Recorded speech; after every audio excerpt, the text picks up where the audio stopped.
Good evening. Happy Friday, everybody, and welcome to A World Awakening. My name is Erin Bush. I am filling in for Miss Andrea again. Right now, she is in Arizona joining the Rathmans at the Vulture City Paracon. So she's out there, flew in yesterday. She was really looking forward to the event today. But I know she is sad that she couldn't be with us tonight. We've had quite a couple of week to 10 days. I live in St. Augustine, and we were throttled with rain for Ian. So fortunately, we only received, rain, lots of rain, 3 days worth of rain, and mild winds. And we didn't deal with any of the devastation that South Florida is currently facing. So wanted to send my love and energy to friends and family that we know in that area who are dealing with unimaginable amounts of devastation. And I say that because I obviously recently lost my dog. My husband travels quite a bit, and so he wasn't able to get back in town to kind of ride this out with me. So I did my first hurricane, quote unquote, by myself. I didn't have any other actual humans with me. But my point in telling you all of this is one of the biggest gifts I think I've been given since I started working with Andrea and in this community of amazing people is I might have been physically alone, but I was getting phone calls and text messages, Facebook messages, people just checking in. You doing okay? Do you need anything? And I've really made such an incredibly close knit group of friends in this past year. And I know as an adult female, we all really struggle with that. We have what's called the sister wound, and it goes back since the beginning of time. So for me, I never really understood the importance of having female friends really until the last couple of years starting on this path. And I've really been fortunate. And so I was really lucky last weekend, with just the constant stream of love and support. And my guest tonight is my very dear friend, Moon Girl, Sarah Garcia. She and I met in Vegas at Para-Unity last year in December in a bathroom.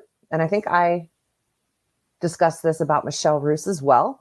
The bathroom was the hotspot for all of the hangouts in the casino for the sensitives because the energy was so intense. We're all just exhausted. So I met Moon Girl and Glenda Dawson sharing a chaise lounge in a bathroom at the MGM Grand Casino Conference Center. So we were all so tired. We didn't really get to know each other very well. We were really in there trying to just recuperate. And so fast forward a couple of months, I get asked to chair the metaphysical committee for World's Largest Ghost Hunt. And Glenda at the time was the co-chair. And then Glenda needed to take care of some other things. So she stepped away, and I asked Moon Girl if she would be willing to step in as my co-chair because she has so much experience in the paranormal field. I mean, this girl is a paranormal investigator. She's an incredibly gifted sensitive. She's got just about as many clairs as you can come up with. I've got her bio here. So let me give you some of that information. She is a psychic medium. She discovered abilities and has been connecting with spirits since she was a child. Her abilities include clairvoyance, which is the gift of sight, clairaudience, which is the gift of hearing, clairsentience, the gift of feeling, clairempathy, the gift of feeling others' emotions, claircognizance, gift of knowing, clairgustance, gift of taste, clairaudience, gift of smell, and clairtangency, gift of being touched. She's also a gifted empath. She's also an incredible divination reader. She does tarot, and she does all kinds of different, more obscure divination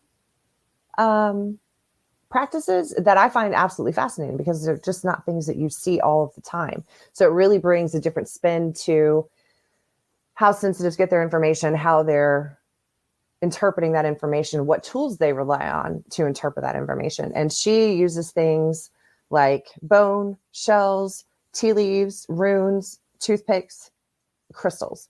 So she covers just a huge spectrum of different types of divination tools that she has used throughout her life to tap into spirit. So she's also an actress. She does, I believe, some directing as well. And she has become a very dear friend of mine. I've leaned on her quite a bit the last couple of months, and we've gotten to know each other really well.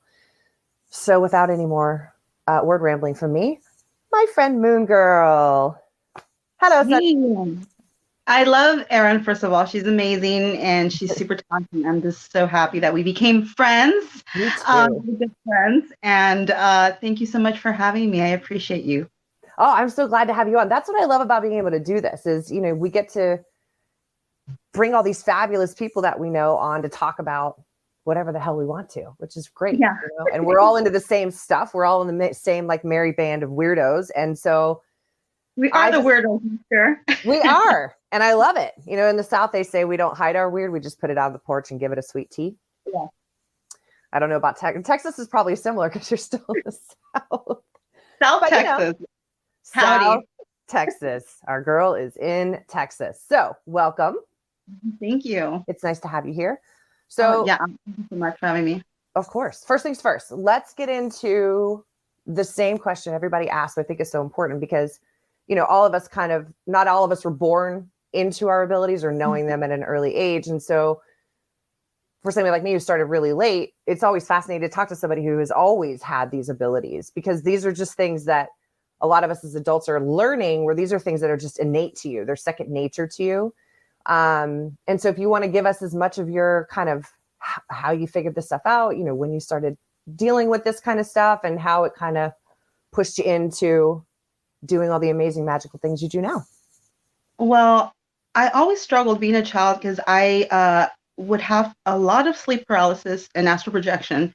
And being Latina coming from a Hispanic household, and they would be very Catholic, I would tell my mom and family, I'm like, oh my God, I can't move. I feel something on me. They would always tell me, it's a dream, you're dreaming, it's a dream. Or I would tell them I feel something on me, or I would see stuff, feel things, touch, whatever it is. And it got to a point where, they convinced you as a child, but after so many times, you're like, there's no way this is a dream. I'm old Right. enough to know and recognize this is not a dream. I can see things or feel things that other people can't. And it was a long process because they really didn't fully believe me till I was a bit older, really older. I kept seeing this really scary demonic, and there's a big difference between a ghost and a demon. And this was a demonic thing in my room every night. And again, they wouldn't believe me till one day I went to school. My grandma and my mother went to my room. They're attempting to go to my room to put some clean clothes away. And they saw this huge demonic shadow lunge at them. Oh boy. And my grandma being very Hispanic, she always had like holy water. She had like in her boob and so like the little bottles. And she just like, oh my God. And they never questioned me again. Right. They never questioned me again. That had to be nice, like so validating too. So you're trying to rationalize that as a little child. And that to me, I can't even wrap my brain around that, because like Michelle, who you know quite well, she also gets a lot of the darker side of things. She jokingly calls what usually like what I would get is love notes, like the nice, oh, grandma says hi. You know what I mean? It's more of that kind of connection. I don't really see any of the, darker stuff. Yeah. But you do. And so does she. And that's a totally different kind of line to walk. And you've got to be glowing bright yourself as a light to be able to walk that line. Well, I get both, but it's just very interesting that the first thing I really remember, again, being a small child, is the sleep paralysis. Yeah. That's the first thing that just comes to mind. Yeah. Versus seeing things or whatever. Again, I can't remember as much being 5, whatever, but I would always remember the sleep paralysis. And it was very terrifying as a child, and trying to convince my parents, look, I couldn't move, I couldn't speak. I felt something on me. I opened my eyes. When I was able to open my eyes, and I saw something, and it was really, really hard to convince them. And I even felt like, oh my God, I'm dreaming this almost all the time. But it was very scary as a child.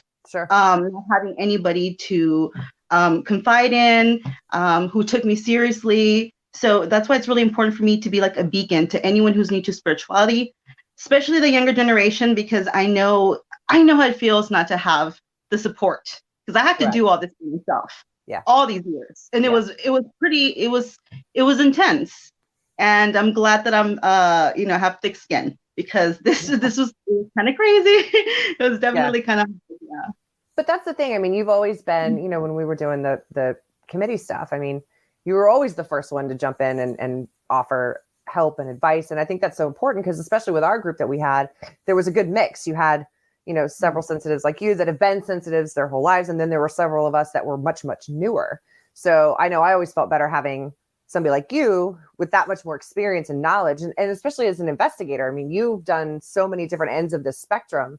That there's not really anything I couldn't ask you about, I don't think at this point that you would, wouldn't have some knowledge on, you know what I mean? And I think that's really important that you're willing to offer that to other people because not everybody is.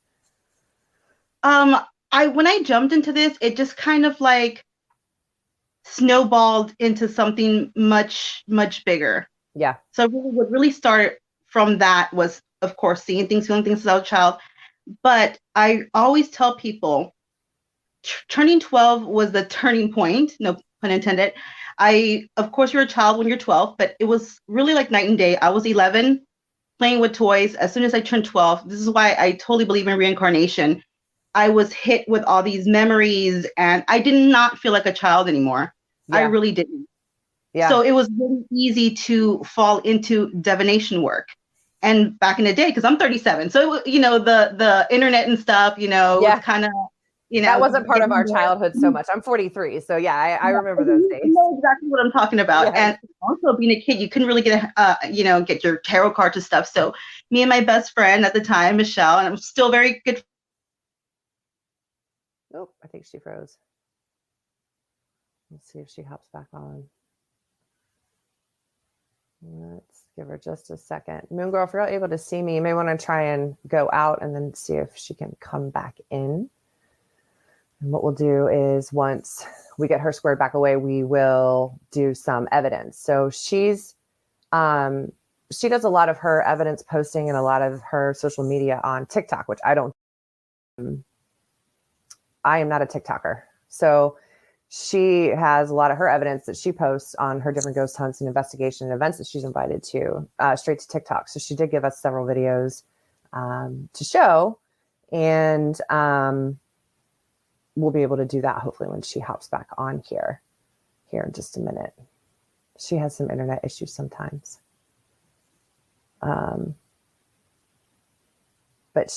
I've always been, since I've gotten to know Moon Girl over the last couple of months, I'm constantly kind of blown away by the things she picks up on, how she does what she does, tea readings. I mean, she's been teaching classes lately too on divination practices. So she just does a lot of things. I mean, her tarot readings are absolutely amazing. So we'll give her another minute and see if she's able to hop back on here. In the meantime, while we're waiting to see if Moon Girl can hop back on, I figured I could go ahead and talk to you all.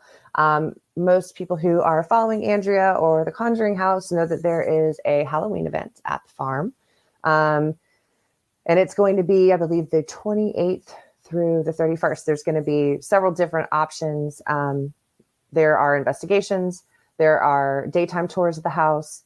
There were 2 watch parties of the Conjuring movie at the farmhouse with Andrea. I know the one on October 30th is sold out.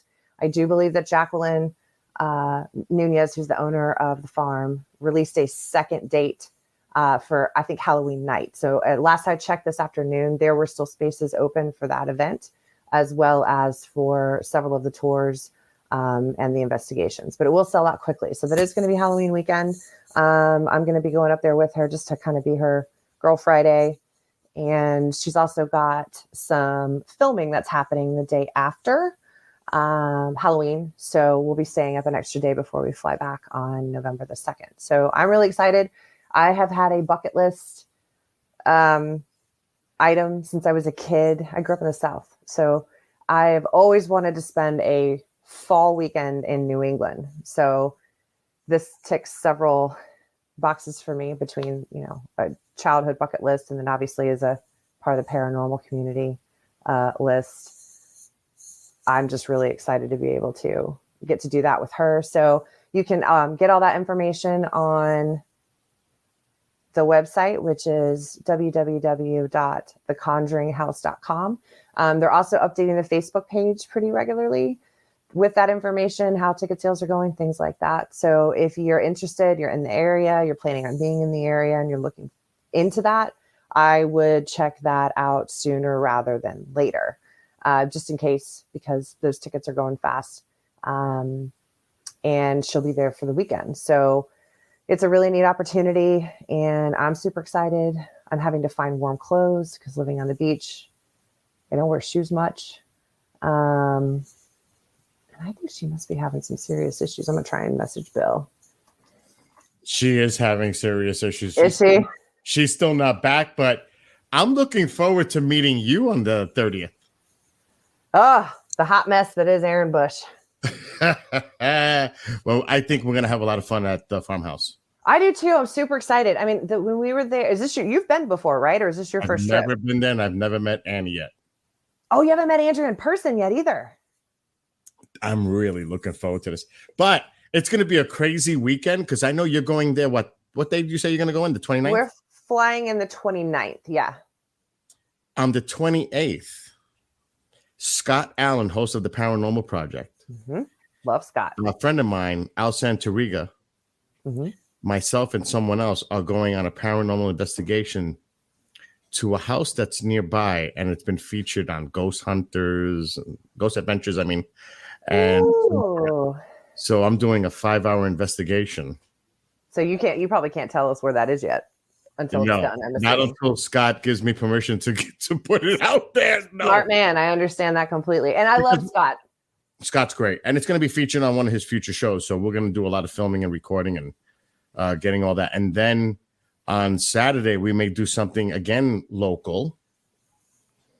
And then he and I will follow each other out to Rhode Island to go to the farmhouse on Sunday morning. That's going to be awesome. I'm so excited. We were there the last time. I think we did the tour inside, the day tour. And then we walked the property for probably like another hour. But to be there at night, for one, I'm just interested to see, because I know it's a completely different house. And then to be able to experience it with Andrea, I mean, it doesn't get any better than that, in my opinion. I'm going to bring equipment anyway, just in case. I have to be prepared.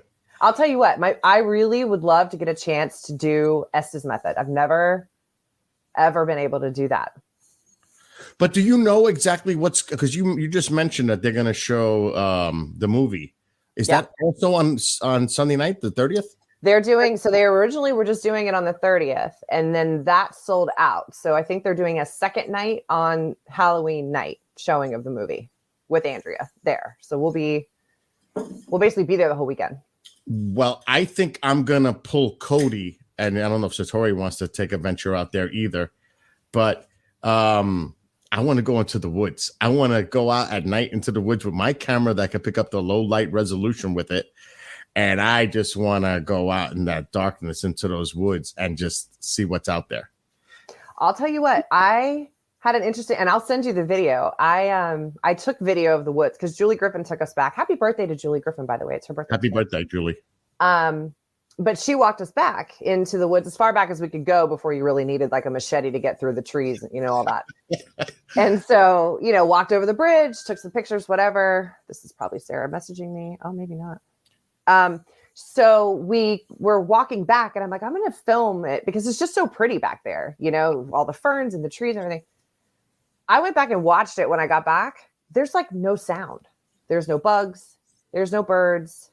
There's no sounds of being in the woods. And I was like, that you can hear my feet obviously crunching things, but nothing else.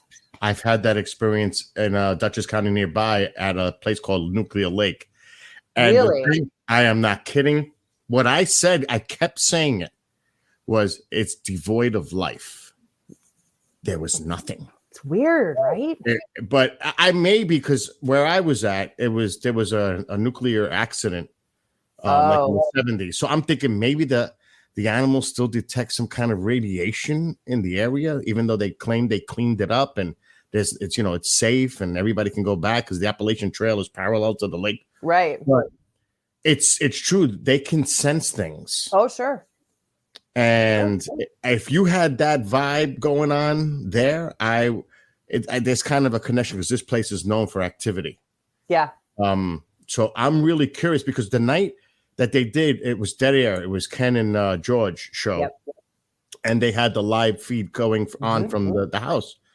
And Cody went out there and he says, I'm seeing a light. You know, there was things going on in the woods. Now, I want to definitely experience this whole location because everybody I speak with, they say they have some kind of thing go on. Yes. It's weird out there. But in the house too, but I'm saying, you know, the whole prop. My fascination, it's interesting because I know Sarah's asked me to resend her the link, so I'm going to try and resend it to her. My fascination is the land. I feel like I've seen an elemental or two, I feel like, walking the property, but I know Ken was trying to do at the live stream last year, was really wanting to do some geological experiments. Hey, she's back. But he didn't get to do that because the weather was so bad. So I'm hoping that maybe this year he's going to get to. I'm going to text him and see kind of his plan is to, because I love the land. We're going to hang, and if you want to, because like I said, I'm going to have all the equipment. I'm bringing extra equipment, so we'll find us. You know, we'll find time to go out into the woods and venture, and we'll drag Cody and a few others. Yeah, we'll get a little team going outside also. But anyway, have a great show to both of you, and thank you. Welcome back, Moon Girl. It's not the first time. This happens to people often. I know it's happened with several of Andrea's guests over the years. So this is not unique to you. So don't worry about it. Joking. So I was like, no. Well, why don't we go ahead and do the videos just in case? You seem good freezing now. That way Bill can run those. So I figure what we'll do is he'll run them and then you can kind of give us the backstory. I gave the audience basically kind of, you know, that you do a lot of your posting on TikTok, and I'm not a TikToker. I don't need another social media addiction. Two's enough. So I just to let people know that these are videos that you're posting on your TikTok and you get some really cool stuff. So Bill can cue those up whenever he's ready to go. You want to move it for me again? Move it for me again, baby. Precious angel. Move it for me again. Come on. Move it for me again. I know you're here. Guys, he just moved this. Move it for me again, baby. Come on, precious angel, move it for me. Steven. Show me you're here again. Come on, Steven. I know you're here. You showed me you were here. Come on, precious angel. You're an Aquarius. I love that. Aquarian little god. Move it for me again, baby. Come on, move it for me again. Steven. Move it for me. You just moved it for me twice. Move it for me, Steven. Come on, precious angel. Thank you, honey. Thank you. You're moving it for me?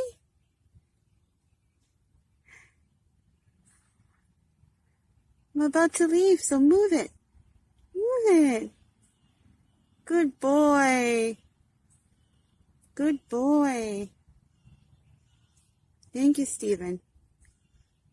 Thank you.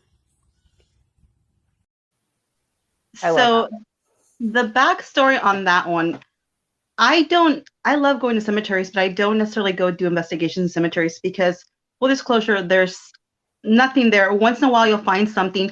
But if you do find something, the majority of the time is because people go do witchcraft there, so they've summoned stuff. I've actually gone there and ran into somebody while they were doing things. So it's very rare that you'll find something. The backstory on this is I did not go there to do an investigation. In fact, we went to go film. I was helping on a set with a movie doing sound. I wasn't even going to come on the movie. The sound man was sick, so I said, okay. This was a few hours past Houston, Texas. It was really cold, very cold. It was not windy, and you could see around there. If it was windy, the leaves would have flown up and stuff like that. Yeah, nothing's moving. As soon as I get there, I'm instantly drawn to one side. And obviously, I have to go do my work and everything. So once we're done, I keep walking towards where I keep feeling drawn to. Well, unbeknownst to me, there was a cemetery within a cemetery.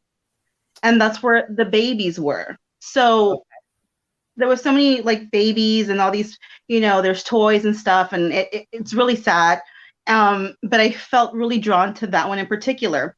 I had no idea why. I just felt really drawn to it. So I just, went over there and just like, okay, well, why? And I looked at the birth and everything, and it happened to be an Aquarius, and I'm an Aquarius Pisces cusp. I was like, oh, well, maybe that's, whatever.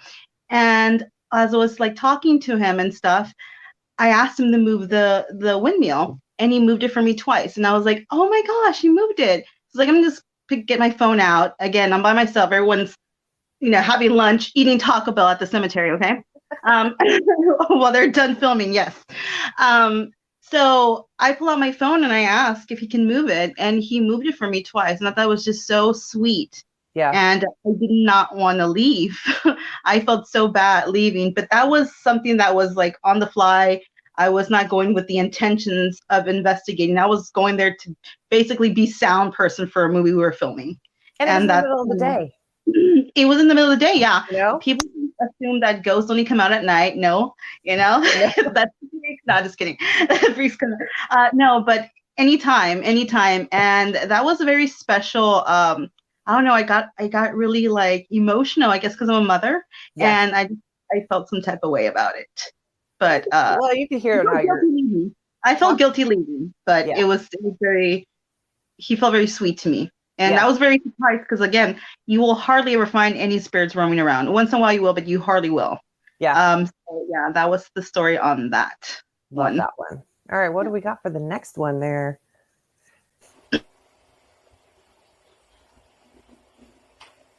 I heard something.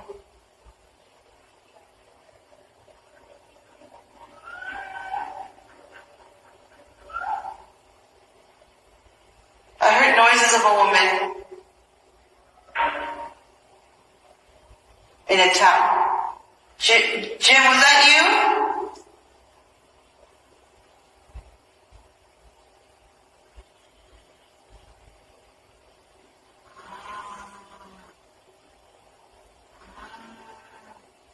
Jim, was that you who made that noise or were watching something?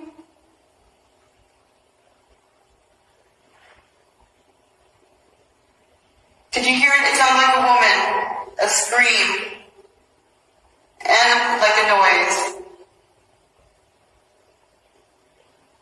You heard it, Deborah? No. Okay, Jim, turn on the light, please, because that was really creepy. I heard a slap. Jim, are you coming out? I heard slappings. Did y'all hear them? Jim, come turn on the light, please.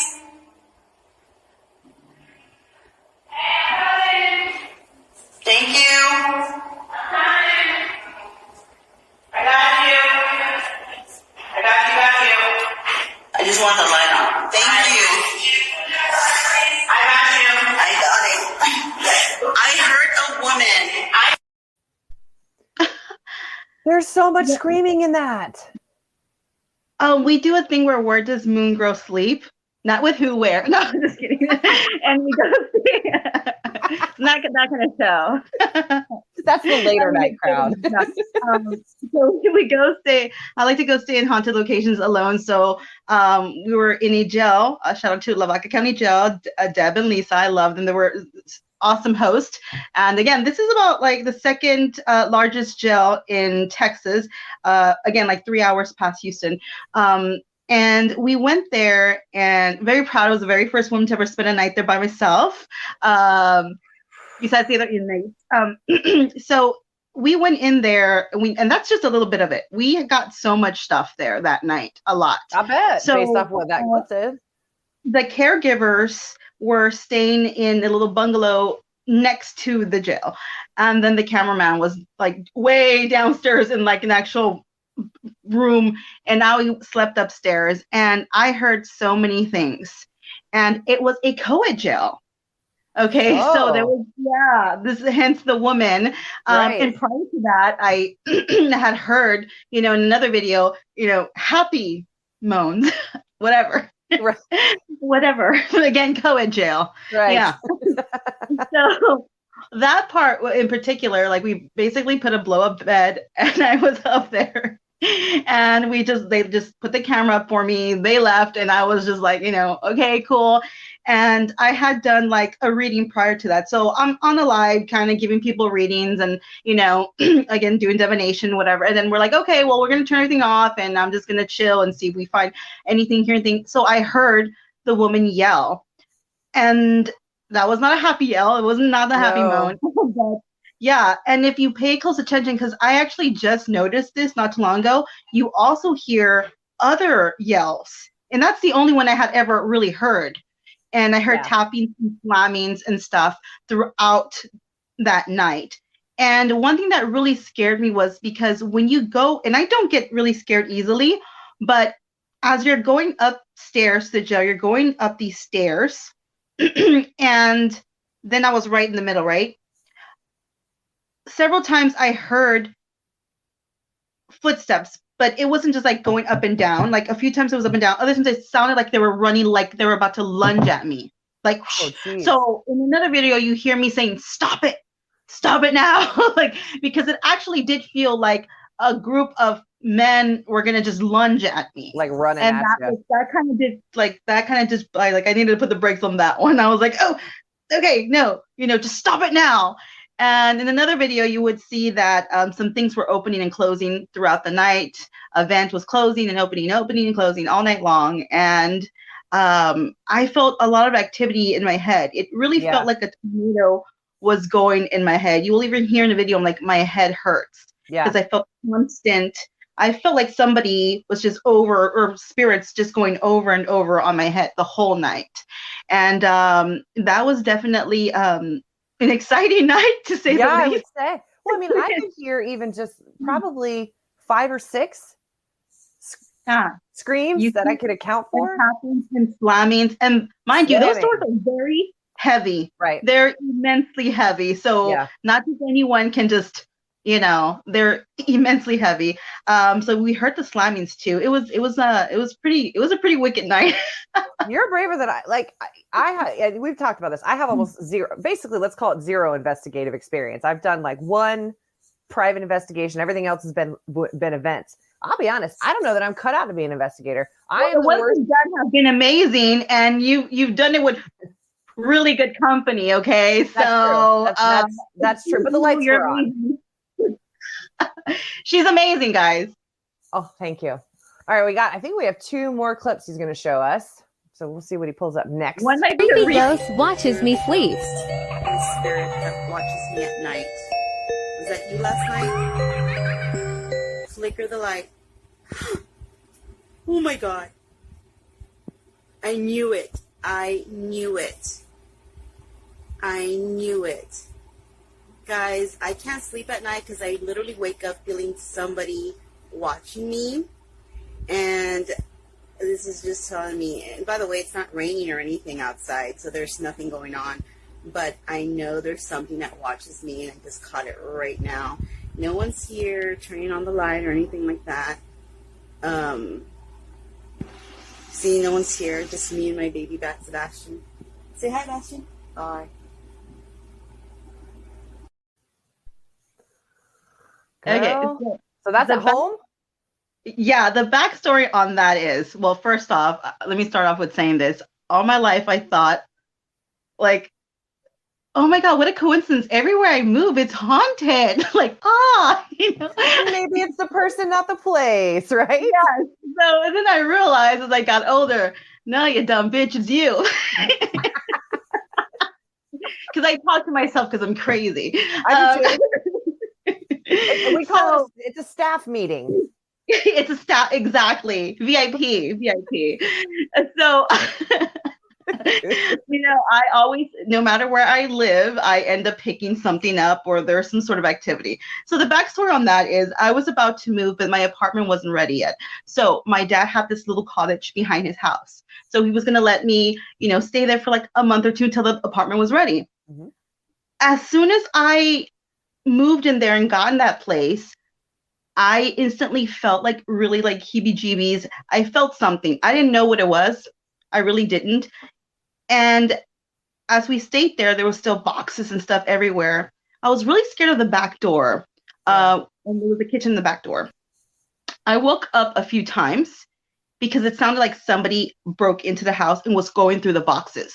Oh. So I kind of woke up with my sons, and I'm freaking out. I'm like, oh my God, I think somebody's here. I doubt it's my parents. You know, it's kind of late. A little late for that, right?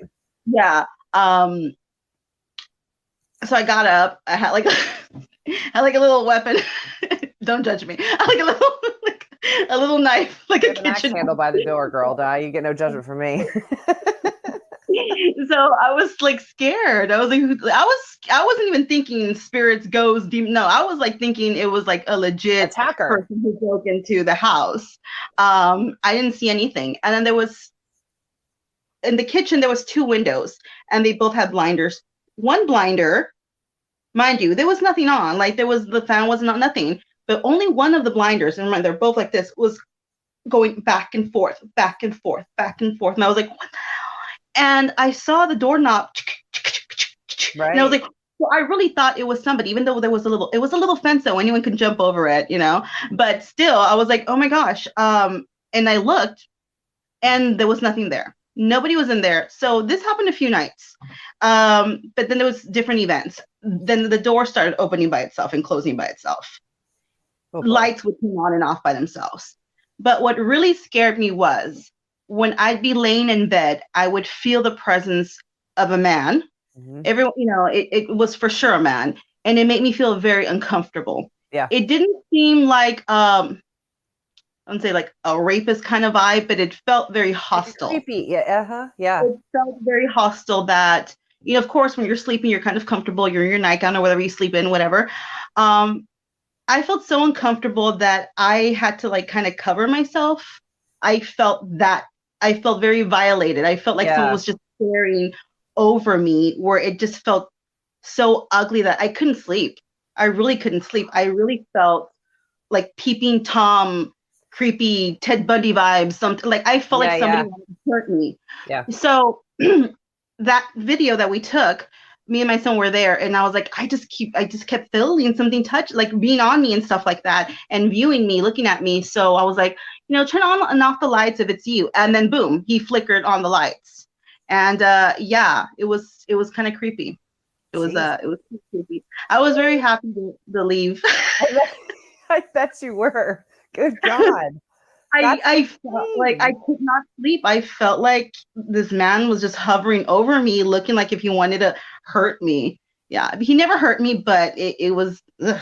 Well, yeah, energy doesn't lie. When I went to Flagler College, which is one of Ponce de Leon's. I'm sorry, one of Henry Flagler's old original hotels when he started moving the East Coast Railway down into Florida. So we lived on the 4th floor of this old hotel, and every time we get out of the shower, that vibe you're talking about. Now, this is well before I was into any of this stuff, didn't know anything about it. I knew the place was haunted, but hadn't had a ton of experience. But same, every time you get out of the shower, and nobody can see in because 4th floor, that's the top floor. There's you know. Yeah. But it's that, like you said, it's that vibe. You just felt like you had to immediately like we wouldn't even get out of the shower before grabbing a towel. You know, it's that same violated is a good word to describe it. But one day I mentioned something and I said, I don't like it. I don't know what's happening here. And we got a face in the steam in the mirror. Uh-huh. So it was a man, but that violated feeling is especially as a woman, it feels bad. It feels bad. I had other experiences, and you know, it's funny because I get asked a lot, what's your creepiest experience? And you would think I'd say, oh, at an event or blah. No, actually my weirdest experiences have been like at home, personal experiences that didn't have nothing to do with, you know, being filmed and shit like that or putting on a show. Sorry. You know, it's just like something that organically happens. Many years ago, I had moved to Corpus. So my son was very young. He was about 1 or 2, and I had my baby too. And he would cry a lot if I wanted to shower, but I did not want him to be in the shower with me because I was scared he was going to touch the toilet. Mind you, we also had a potty, and it would only sing music if it tinkled or pooped, whatever. Right. But he hadn't even used it yet. He was still small, but we wanted to, you know, get him going. Yeah. Start him young. Yeah. So he would cry when I would shower until I opened the door. So I was there taking a shower and he was crying and crying, which is normal because I know he's scared. He wanted to be in there with me. I hear him giggling and laughing, and he's like baby talk, and I hear a man's voice. It was, their dad, my then husband, what's it called, talking to me, and I was like, we're having a full-on conversation. Like, okay, cool, whatever. This was many years ago. We only had like one cell phone, so when either I had it, he had it, so there was no way we can talk to each other. Right. And I get out of the shower. He's not there, so I'm assuming he just came for lunch or got something. Right. He'd come home, and I'm like, so you came for lunch? She's like, no, I wasn't even here at all. So I was having a full-on conversation with whatever this was. Oh, and vice versa, because I would drive back and forth from Corpus to like where I'm at in Harlingen. And so it's a few hours away. Yeah. He's in the shower. He would have a full-on conversation with me, thinking that, okay, I guess they got here. He gets out. He sees that we're not there. So he thinks that, okay, maybe me and his mom and the kids, we went to go get food. We're like, no, dude, we're like still 2 hours away, bro, or 1 hour away. Like, what? It's like that So type it was thing. very creepy. And that potty would go off constantly, singing all the freaking time. And nobody was using it. He never even used it. I ended up throwing that crap away. But what really freaked me out was like, I'd be like, look, potty, or whoever you are, I would call him the potty. Please, not while I'm in the shower. Don't do the little music thing. And on purpose, like clockwork, it would do it when I was in the shower. And speaking of violated, I was like, give the towel. And then I want to shower in like a bathing suit. I felt so same thing. It was so scary. And we had like their toys would go off constantly. And back in the day, there was like, we didn't have the flat screen. We had like a normal big TV. So we had this huge, what's it called? Entertainment center. Yeah. I'm like only 5'1". I'm like a person McNugget. I'm barely a person. This thing was like 6 feet tall. I couldn't reach the damn you need thing. the step stool to get to the top. I would need like a chair and then like the step stool, okay? Like, with a phone book on top of that. Yes. And hope that I won't fall. And we would try to like throw it up there because we were scared of it, because this caterpillar we had would only supposed to say the alphabet and like 1 through 10 or something, and only if you push the buttons. Right. That's all. This thing would go off all the time by itself. We even took off the batteries and we threw it up there. So no way the kids can get it. And also it was kind of like, I was scared the kids were going to throw it at each other and hurt themselves. So I was like, just throw that thing up there. So this thing would just go off in the middle of the night by itself, not even with the damn battery. It was really creepy. God. The fire alarm, which was new because we had moved, so they had just put it in there. It would go off. We weren't cooking anything. In fact, it was late at night. That thing would go off too. We told the manager, he's like, listen, we just switched it, but we'll switch it for you again. No matter. Didn't matter. No matter. Change battery, didn't matter. Another creepy thing is, in the middle of the night, this happened a few times, which really tripped me out. I was sleeping. I heard noise. I saw, my then husband standing up, messing like with the dresser or something. It's like late. I'm like, what the hell is this dude? I'm like, what are you doing? Like, what are you doing? Right. And he kind of didn't really acknowledge me. He just kind of like did. So I didn't see his eyes, but I saw the side of him and just kind of going through stuff. And I'm like, what are you doing? So then I kind of yelled his name. I'm like, hey, what are you doing? And I looked like this, and he was laying in the bed. I don't know what that was. Whatever that was took on his person, his like that doppelganger thing. Yeah, definitely one of those. Nope. And the same thing, he said that happened while I was asleep, laying in bed, and he saw me messing with like some makeup stuff, and he's like, what the hell is she messing with makeup in the middle of the night? And he yelled out my name. Same thing, he saw my hair and stuff. Then he saw me, and he was really scared. He was a water sign, so he was petrified, and he starts yelling, kind of thing. And I was like, dude, I told you, I saw the same thing with you. That was a really creepy place. Well, unbeknownst to me, those apartments used to be a hotel. And we were first in one apartment, then we moved to a bigger one. And there was some that were burned down right on the side next to us. So I never really figured that would happen. And to be honest, I didn't really want to stir the pot because my kids were so young at the time. And I was scared they wouldn't be able to tell me something. So I didn't even want to go there because the kids were being that young. But it was a really creepy it was that was a really creepy place. Ugh. Fast forward years later, we still kept the caterpillar because I thought it was kind of cool. If they're connecting, why get rid of it? You know, it's a good tool for later on if you need it. So we ended up moving back, and we had that caterpillar with a bunch of other toys. My eldest was like in pre-K or something, and we start hearing it giggle, which it had before, and it's not supposed to. And we're like, what the hell is what? We thought it was like a random toy. No, it was a stupid caterpillar. And we hear it, it's like stuck on the letter L, and it's going L, L, L. Then it giggled, and L, L, L. And I'm like, L? And we're like, L, what? L for what? And then we said my son's name. My son's name is London. And right afterwards, the school calls me, says, you need to pick up your son. He was in an accident, London. And after that, I said, I threw that thing. Although I wish I would have kept it now. But at the time, I was kind of upset. So I was like, oh, hell no. Yeah. So that kind of, it was creepy. I think it kind of followed us for a while. It sounds like it. Yeah. And again, it's a brand new toy, so I don't see it being like an imprint or, you know, haunted. So I think it was something from that apartment that we're at. So those are like personal ones that were, to me, creepier than going and doing events and stuff like that. Oh, agree. Yeah. And I think we've got one more there to show. I think we have one left, I think. Can you turn on the flashlight for us again, please? Do you have that other flashlight that I loaned you? Let me borrow that. This one, here we go. You can have this one. Oh, okay. That one. Take that one. We're going to put this back here. This is... Turning on the flashlights now. There you go. Thank you, sweetie. Thank you. Thank you for turning on the flashlight for us. There's nobody there, guys. See, there's nobody there. Thank you so much. You can turn it off now if you want. You can turn it off if you want. Thank you.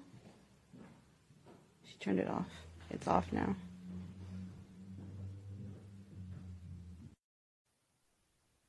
It's nice. Which I love.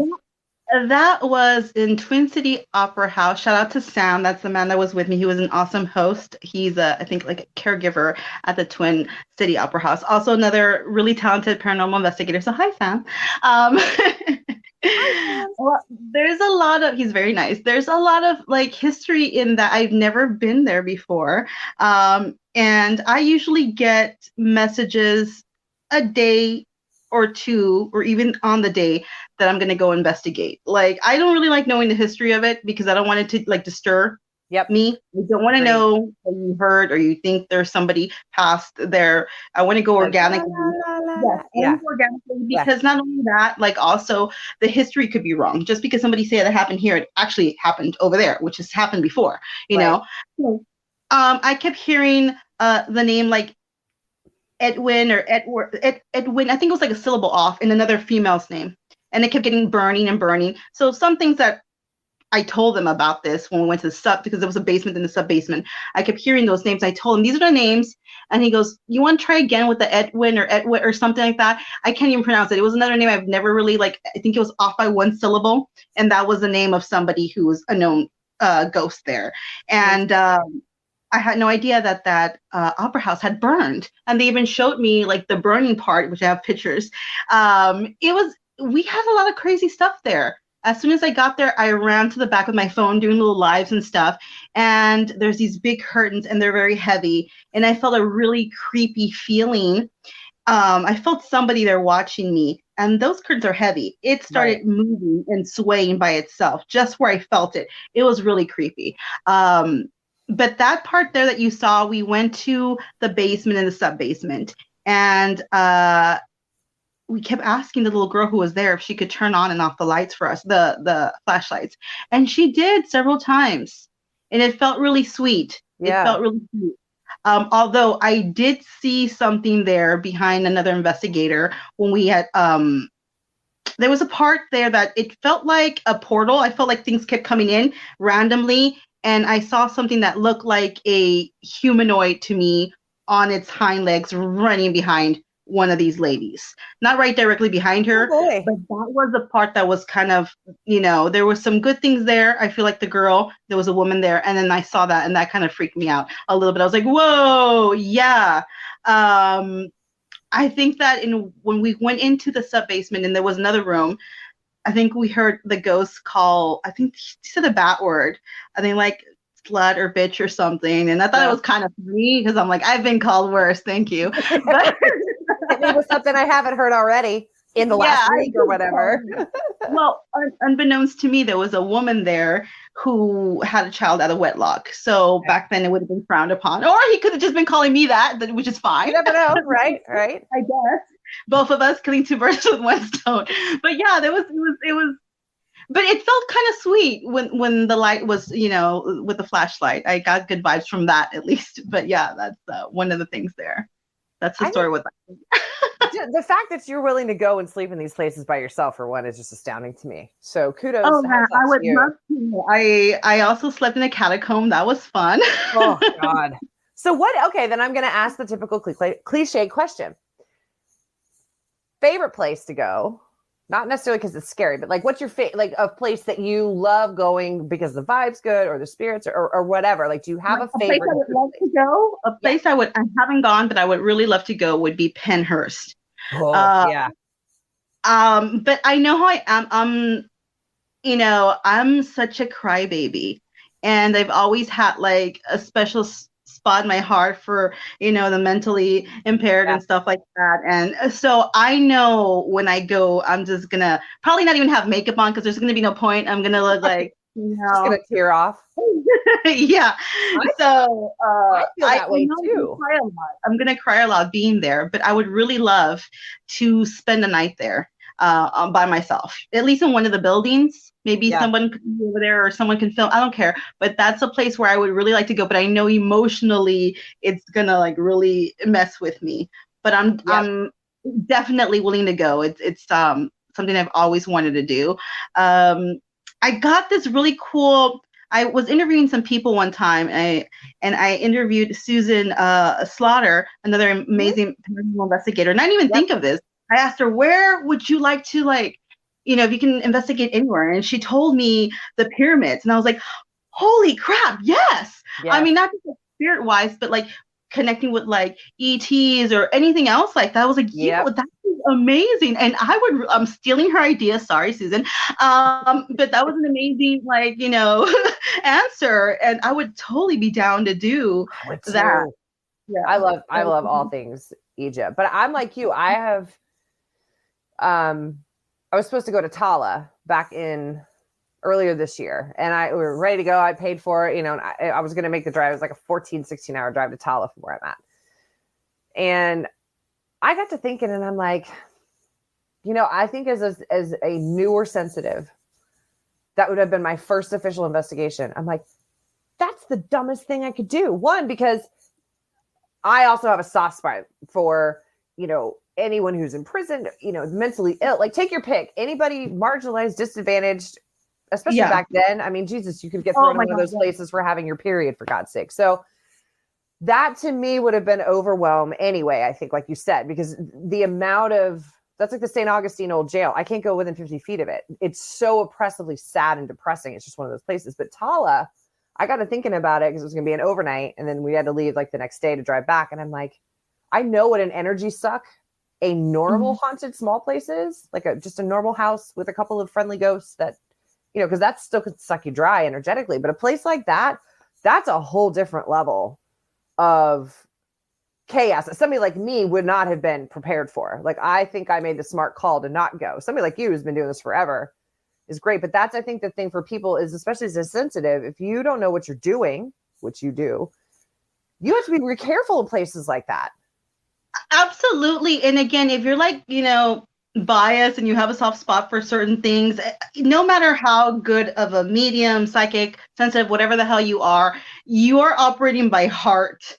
Yes. So that can disturb things. Because I know myself, I know I'd be like a shit show. I'd be very emotional. Yeah. You know? Yeah. I have water. I'm an Aquarius, but I have water in my chart. I'd be like a total crybaby, like completely like It would be horrible, but I still want to go. I still want to go. Girl, if you do that, I will happily stand outside and wait for you to come out. You can fill me through Because like I'm a sissy. I'm a sissy. I just know myself well enough to I'm not ready for that energy. Like I haven't, that's another thing I want to talk to you about. We've talked about this some, just you and I, the importance of protecting yourself.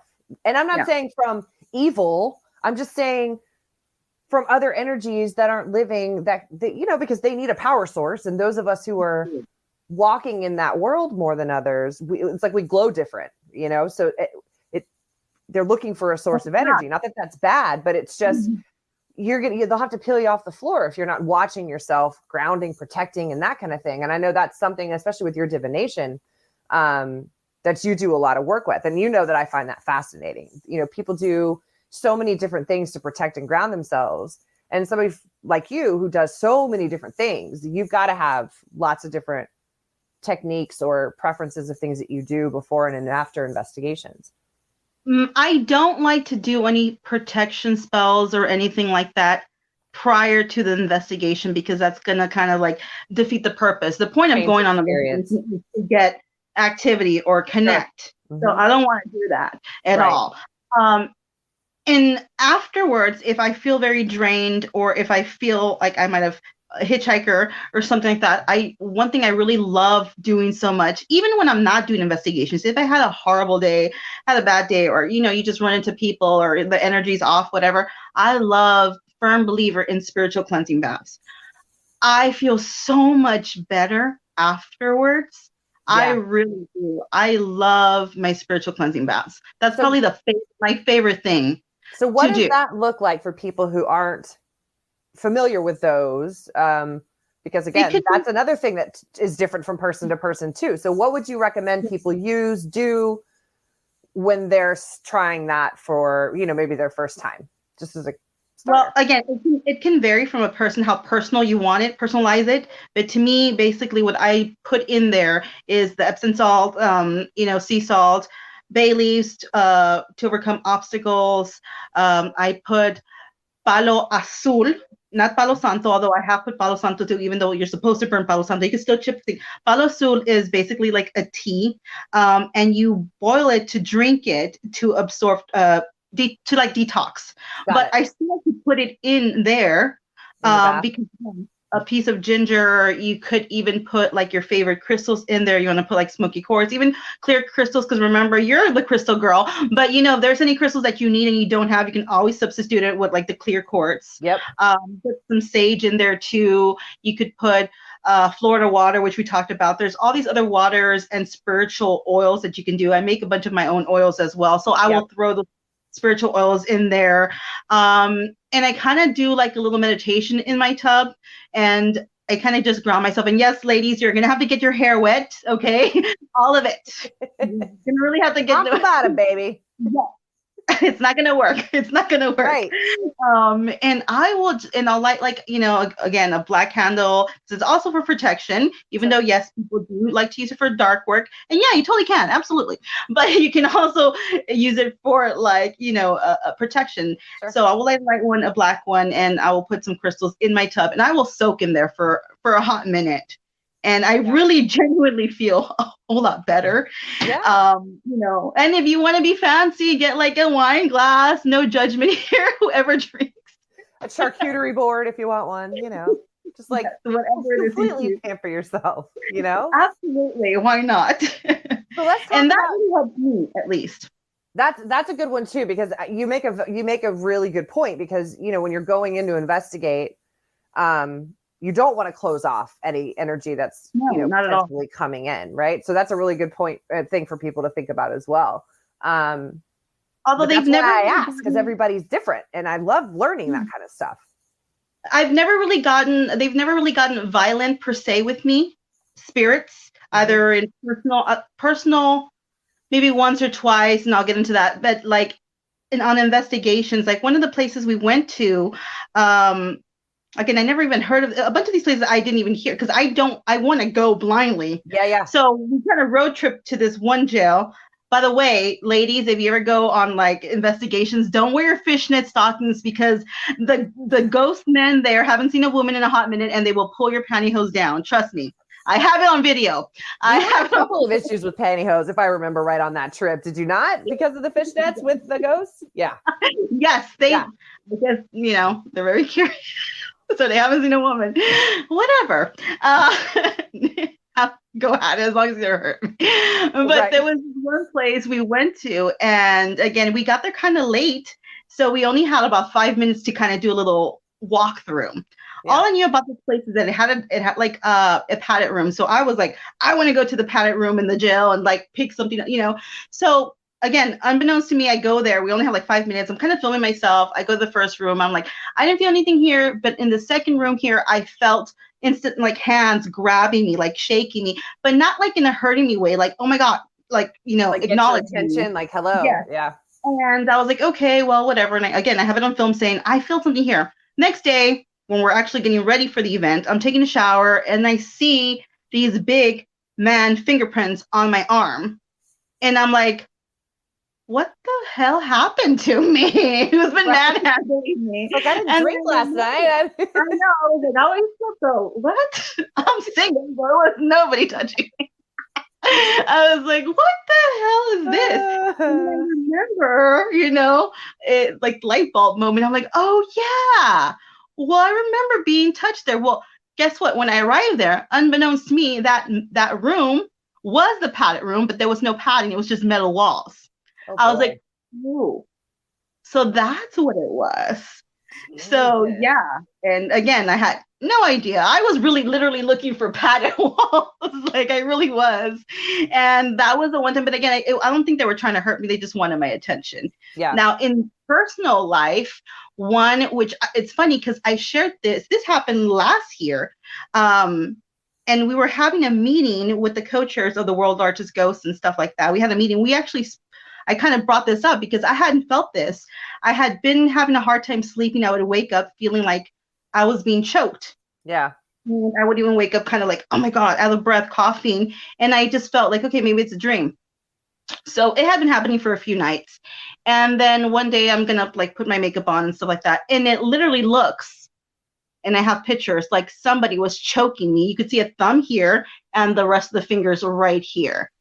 And it looked like older bruises. It kind of looked like old hickeys. I know it wasn't those. You said I've seen them. Yep. Yes, I did. And I was like, oh my God, I thought I was dreaming or something or whatever.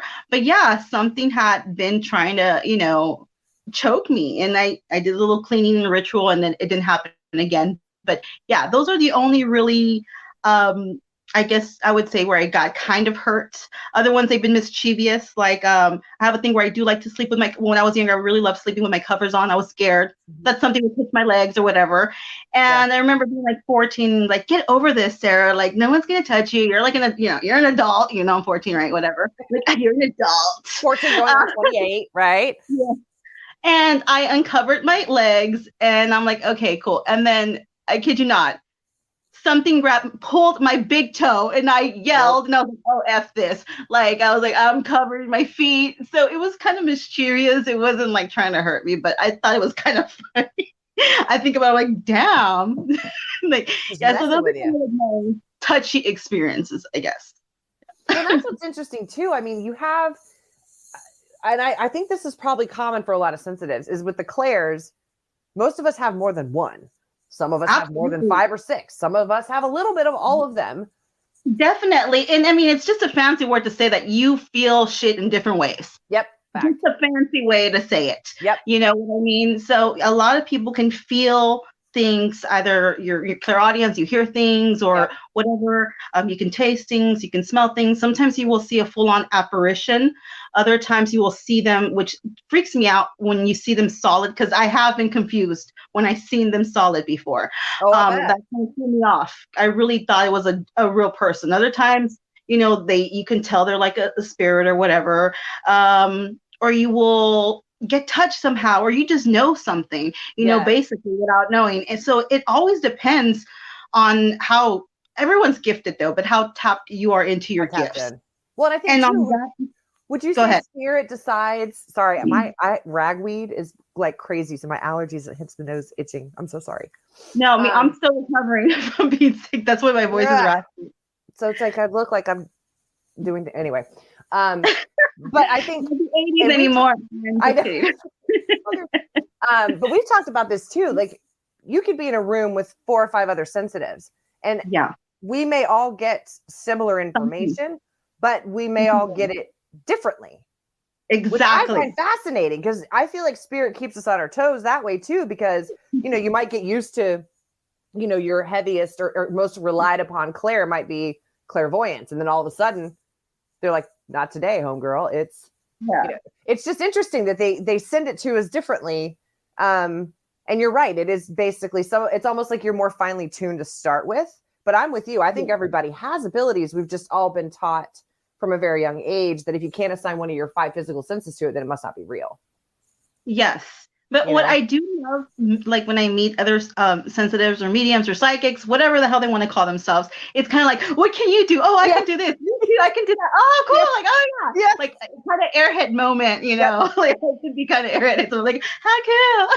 But it is. I mean, we saw that with our committee this year. I mean, we spent basically an hour to an hour and a half almost every week for several months getting to know each other. And it was exactly like that. Oh, you can do this, or you can do that. It was a lot of fun. It was fun. Getting to know everybody, and everybody was, very gifted and talented and very nice. So that was really nice. And I loved getting to know everyone's little like gifts and stuff. It's the comparison. And again, like it's kind of like when you do divination, you can use one divination to clarify another divination. So this is the same kind of thing. Like with one gift, you can kind of clarify the other person's gift. Yes. If that makes sense. It does. And then we just kind of put this whole puzzle together, and it's really rad. I think it's really cool. Well, and it's cool too, because we have a group of people that we'll probably stay in touch with, and I think that's just building out that, network of people that you can talk about this weird shit with. It's not weird to us, but it's hard to find people who are, one, supportive of what you're doing, as we absolutely know. 2, people who are willing to have these discussions and get deep into it and really like kind of hash the stuff out. And then 3, like you said, what everybody's abilities are. And so for you, I think it's important to tell people like what you're offering. I mean, you do all kinds of stuff. And so given that you're on the show, like I want people to understand the badassness that is Moon Girl with all the different things that you do. I mean, like give people kind of the skinny on, what all you offer people that they can come to you for. Well, as far as like divination, again, I've been doing divination work since I was 12. I'm 37. It's been a hot minute. And like I said, it kind of all really started off with tarot, doing my own they were horrible looking cards. They were just literally made out of paper. And we're like, the Fool. And there's just like a picture of a hat or something stupid. Like it was just very... like I said, we were like 12. We couldn't get tarot cards. We definitely couldn't get my mom to get them for us. Right. Hey, Mom. Ouija boards out of wood pallets. Her mother was very supportive. She was like a hippie, and I just love her. She's always been like a mother to us. So she's like, sure, here's a wood pallet. Y'all can do another seance. She's amazing. I love her so much, dearly. And so she didn't really care what we did. She was supportive. She's like, that's girls, awesome. y'all can do that. So it kind of escalated to other divinations. I do bone readings, I do shell readings, I do tea leaf readings, I do coffee readings, I do, what else do I'm trying to think, toothpick readings, runes, crystal divination, ruins, obviously the tarot and oracle, so I like to do obscure. I guess I'm more known for my obscure divination, in other words. Which I love, because that's the methods that you're using, and you also do this in investigating, you're much more coming from an old school mindset than like the tech. Like I love that about what you do, because you're tapping into practices that not everyone, A, is familiar with, B, that people are using, and C, I feel like it's just different. It sets you apart from a lot of other people, right? I mean, you do tarot, you do that kind of thing. But your divination readings are so unique, I think, compared to a lot of what people are used to seeing. Yeah, I even read the damn clouds, Erin. I support that, girl. Go ahead. No, go ahead. one thing I do like doing on my investigations, I do like, besides the equipment, I like doing divination work. Like I will literally do a reading on a haunted location to see if I I love pick that. anything up. So I will do either like a bone reading or a shell reading, see what kind of energy I'm going to walk into, or, a tarot, whatever it is. When I do my investigations, obviously you use equipment, but honestly, I prefer going as the medium and going there with I feel, because I know it's organic. And I know I don't have to, like, in a sense, put a show on, but I totally understand why people want to see use the equipment, because I mean, I could tell you I see a ghost till I'm blue in the face. Right. And mind you, that's cool. Some people will believe you, but unless they're visually seeing the lights and the glitz and the glamour, then they're like, okay. So in a way, it's good too, because you kind of get confirmation that what you're not crazy, and you're not bullshitting people. You know what I mean? But as far as like, I like old school equipment. I like my dowsing rods. I still have like my, Radio Shack little radio that I mess with. Seriously, I'm not even joking. That's to use they're finding is the older radio sets. I mean, some of those like old school recorders are worth a fortune because they're old as shit, but they're the best thing out there that they can find that's somewhat reliable. And there's so many like equipment out there. Some of it's like really fancy smancy. And I'm horrible at tech anyways, girl. You know this, obviously. So when you go, if you go to a place and you roll up and you're going to do divination, do you basically have a toolkit you kind of take with you when you go all the time, or do you just collect a few things? You do. I do when I'm gonna go do like events or something.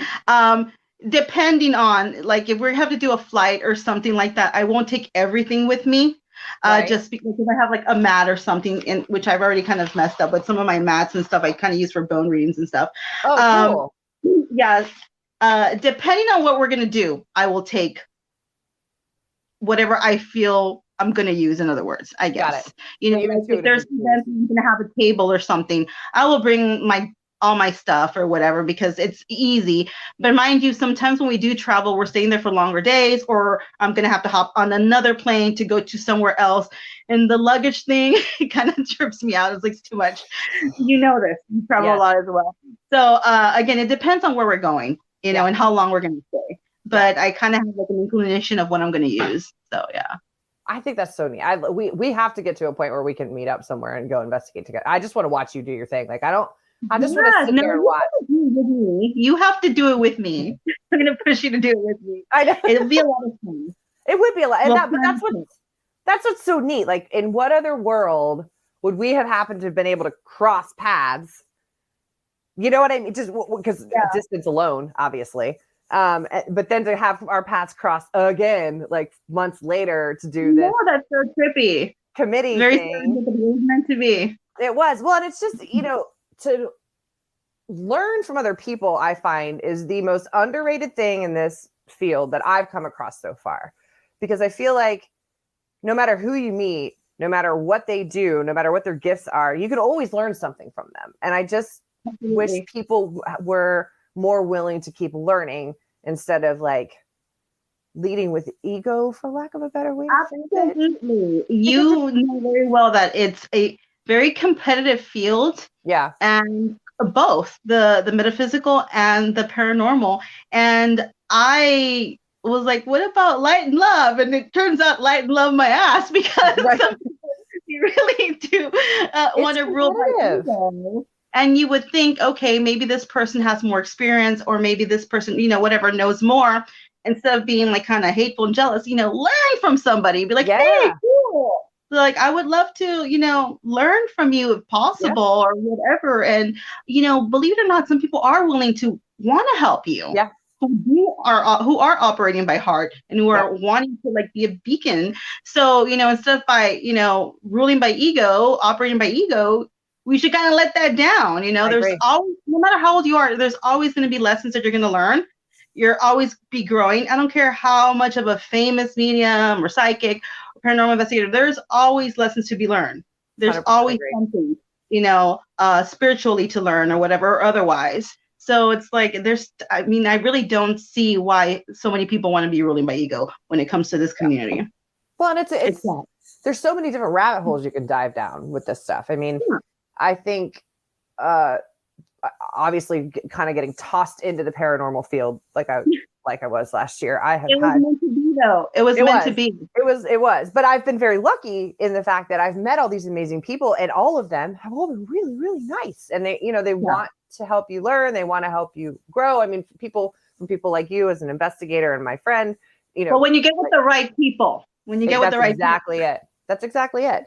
And I just feel like, especially as women, it's so hard to find people that we trust and really can relate to. And I love that this is the thing that kind of joins us together. And what's great about it too, we're past the bullshit. Like, you don't have to deal with the small talk. Yeah. That's what I love about this community too, is you already know what you're going to talk about.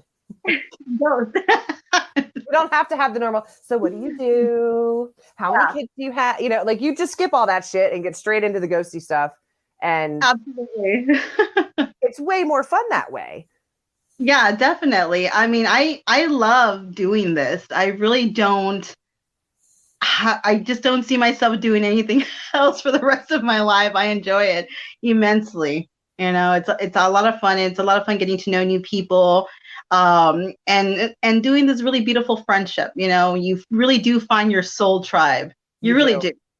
And it is, being older, it's harder to make friends, especially if you're a woman, because for some reason, some women tend to be very catty and competitive. Yeah. But, when you finally find that, that core group, that, your spiritual group, it's amazing. You really do have, like the song goes, lean on me. You really do have that support. You do. And it's not even something that you necessarily realize you were missing either. Yeah. And you're like, oh, wow. Kind of thing. Yeah. Yeah. I mean, I had no idea all this was out there. I had no idea. So my brain is constantly exploding with, the nice people and just the things I'm able to like learn about and take advantage of, and you're teaching too. Oh yeah. I'm also an instructor in University Magicus. So give us some info on that, my dear, so people can sign up for classes. It's like the real Hogwarts. It's like the real Harry Potter school. So there's instructors there, and they will teach you divination work and stuff like that. Magic and any kind of thing like that. That's a little bit more on the witchy side. Crystal stuff. I've been teaching tea leaf readings on there.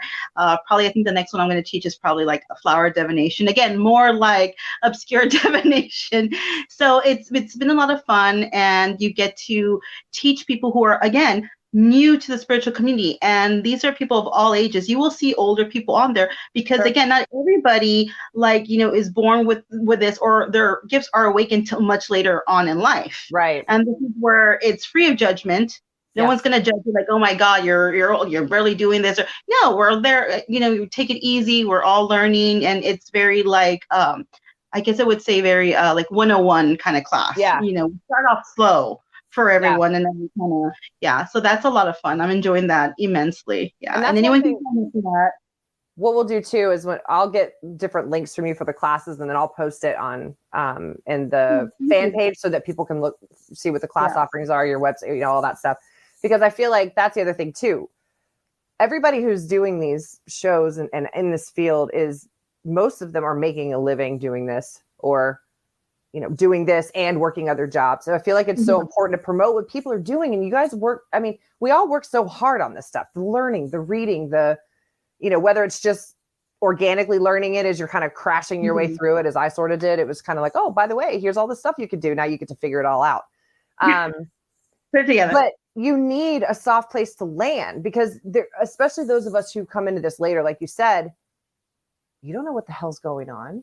You don't know who to talk to. You don't know where to start. And you're certainly not comfortable stepping into it, right? Yeah. It's all new. So to have a soft place to crash and people like you to learn from, take classes from, and it really kind of helps you decide what's for you. What's your thing? What tickles your pickle, for lack of a better phrase, Absolutely. Whatever keeps your pickle on, because you never know until you try. But I'm bummed. Yeah. And you have there's lots of pickles, metaphorical pickles, of course. But that's what's so cool. I mean, you're an investigator. You also do acting, you do some directing. Oh, I would not use directing. That's giving me more more of a title that I don't have. But yeah, I definitely dabbled with production and production what's it called? Managing and let's see, acting and writing for sure. Do you have, of all the things you do, all like, do you have a favorite of all of the things? And you could say no. There's no right or wrong answer there. I know that's a put you on the spot question. I'm sorry. I do love everything I've done so far, for different reasons. But one thing I definitely would love to jump more into would be the acting thing, because I guess that's, I don't really feel like the divination and the paranormal investigating and the mediumship is. I just kind of see that as a extension of me, like a part of me. Right, because right. I've done this forever, and the acting thing I would really like to get. I really loved it, I was up for some main roles for some sitcoms and stuff. Unfortunately, Rona came and we shut down everything. So we would have to recast, and some things kind of just got out the window. But I really fell in love with the acting, and it's a lot of fun when I do get a chance to mess around with that. Yeah. Well, it's like you said, the divination and the mediumship is an extension of who you are. Yeah. Acting is something you enjoy doing, and they are two very different things. I enjoy doing those other things too, but I just kind of feel like it's you by nature. That's just not something you had to necessarily learn. It's just what you are, who you are, what you do with that kind of stuff. But I really loved being in around all the production and stuff like that, and helping people out. Like I've done also the sound, which was kind of interesting to do. Oh, I bet. I've been a producer on some stuff, and I've acted on some other ridiculous things. But it's fun. I mean, and you're really into the horror genre, right? That's kind of I absolutely love that. But believe it or not, I've also dabbled in Spanish. Well, because I'm very proud of being Hispanic, very proud of being Latina. So I have messed around with like some Spanish stuff, even by accident. I remember I went there helping. This is me helping with like sound or film, and they needed like an extra or something. They're like, jump in bed with this guy. I'm like, what? I don't even know.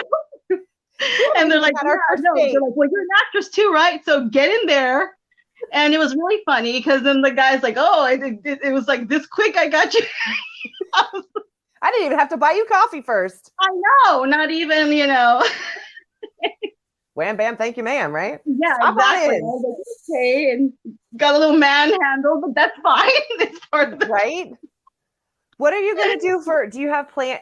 So we were talking before we hopped on the show with Bill. Obviously, spooky season is crazy for everybody in the paranormal field. Do you have plans for Halloween, or what you got kind of coming up? I do have some. Well, I had an event I wanted to do in Wisconsin, which I've been there before at what's it called? Baraboo Inn, which I love that place. Unfortunately, the owner got sick.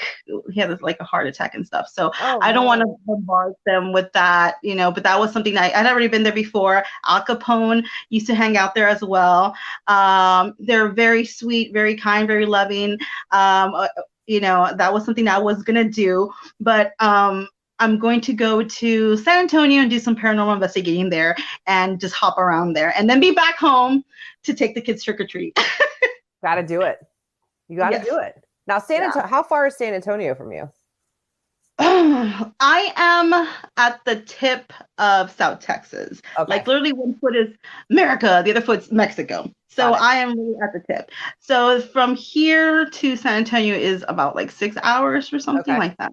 Okay. Yeah. And so I'll probably be gone for a few days, probably like 3 days, and then I would come back, Do you like when you go do something like that, will you do a mix of like public places, like whether it's a jail and private? Do you do any private residence work as well? Or I've actually done some private residence. I think one of my last ones was it was a girl, her grandfather passed away in the house, and they were doing some there's been some activity. So I went in there, and actually I didn't even use much equipment. I went there doing card readings and stuff, and we got a lot of information from them and from other family members through cards and what I was picking up. So I did do that not too long ago. This is probably the last one was a few months ago with like residentials. So you'll get like residential. a good mix of stuff. You get a good mix of Yeah. touring locations that are, whether it's a public event or whatever, but you also do the private residences as well. That to me, God, I swear these allergies are killing me. If I took a Benadryl, my face would be on the keyboard. Yeah, I took cough medicine so I wouldn't cough so much, and I was falling asleep before. I was like, I'm gonna be like so knocked out when I'm there with give me some toothpicks.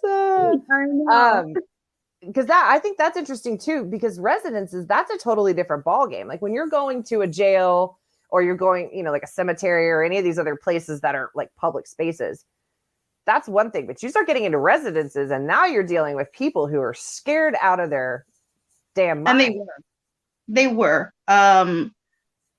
One of the person who passed away in the home was very upset with a family member because the family member had taken some money. Mm-hmm. And he had money hidden in his home as well, still, that he doesn't want anybody to touch. And he made it very clear to me, like, no, he still thinks it's his and it's his home. So he kind of let me know that this family member, he's very upset and he knows they're the ones who stole the money. And even in the funeral, which I had no idea until they told me, while this person passed by the coffin, a candle flew at this person. And I'm like, yeah, it was G-Paw. He was not happy with this person who stole stuff. And we got a lot of information. We're asking him, because the family not only want to know about the house, but they wanted to know personal stuff about the family. Like, what do you think, now that you're gone, who's like your favorite and all this stuff? And what do you think about this or that? And he was not shy to be like, this person, I don't care if they're my child or whatever. And this person, I really cared for them and blah, blah, blah, blah. So it was really interesting because, again, I had no knowledge of any of this stuff. And he did tell me that he was going to make sure one of them got, in trouble and stuff like that, or got his payback, because he was very upset. Sometimes everyone thinks that, when they pass away, sometimes they're like good and they're, some spirits refuse to move and some of them still want to hold a grudge. They really do. Yeah. And he made it clear that he was. And not too long ago, this person he was upset with had a horrible car wreck.